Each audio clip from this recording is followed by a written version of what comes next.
হিজাব পরলে একটা দীর্ঘ সময় ধরে চুল কিন্তু বদ্ধ অবস্থায় থাকে, এবং বিশেষ করে আমাদের দেশে গরমে যখন চুল ঘেমে যায়, এবং এই ঘেমে যাওয়া অবস্থায় যখন চুল এরকম বদ্ধ পরিবেশে থাকে, তখন কিন্তু সেটা থেকে স্ক্যাল্পে নানা ধরনের সমস্যা দেখা দিতে পারে।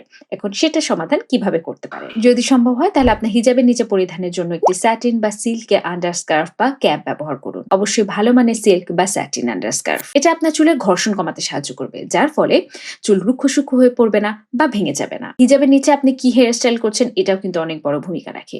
খুব টেনে কোনো হেয়ার স্টাইল করবেন না, কারণ আমরা যখন খুব বেশি টেনে চুল বাঁধি সেটা থেকে কিন্তু আমাদের এই হেয়ার লাইনে অনেক বেশি টানের সৃষ্টি হয়, যেটা থেকে ট্র্যাকশন অ্যালোপেশিয়া বা চুল পড়া শুরু করতে পারে। এবং খুব টাইট পিন ব্যবহারেও সতর্ক থাকতে হবে।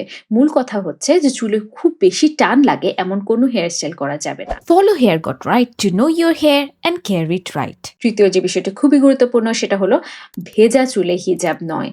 হিজাব পরার আগে চুল ভালো মতো হেয়ার ড্রায়ার দিয়ে শুকিয়ে নিন। ভেজা স্ক্যাল্প এবং বদ্ধ পরিবেশ হলো ফাঙ্গাল ইনফেকশনের জন্য একদম আদর্শ পরিবেশ, এবং এ থেকে দেখা দেয় ড্যান্ড্রাফ বা সেবোরিক ডার্মাটাইটিস সহ আরো নানা ধরনের সমস্যা, এবং শুরু হয়ে যায় চুল পড়া। আর সর্বশেষ যে কাজটি অবশ্যই করার চেষ্টা করবেন সেটা হচ্ছে সপ্তাহে অন্তত 2 বার ক্ল্যারিফাইং শ্যাম্পু ব্যবহার করা। এতে করে হিজাব পরে থাকার কারণে আপনার যে ঘাম বা প্রোডাক্টের বিল্ড আপ তৈরি হয় সেটা খুব ভালো মতো পরিষ্কার হয়ে যাবে, এবং ফাঙ্গাল ইনফেকশনেরও ঝুঁকি থাকবে না।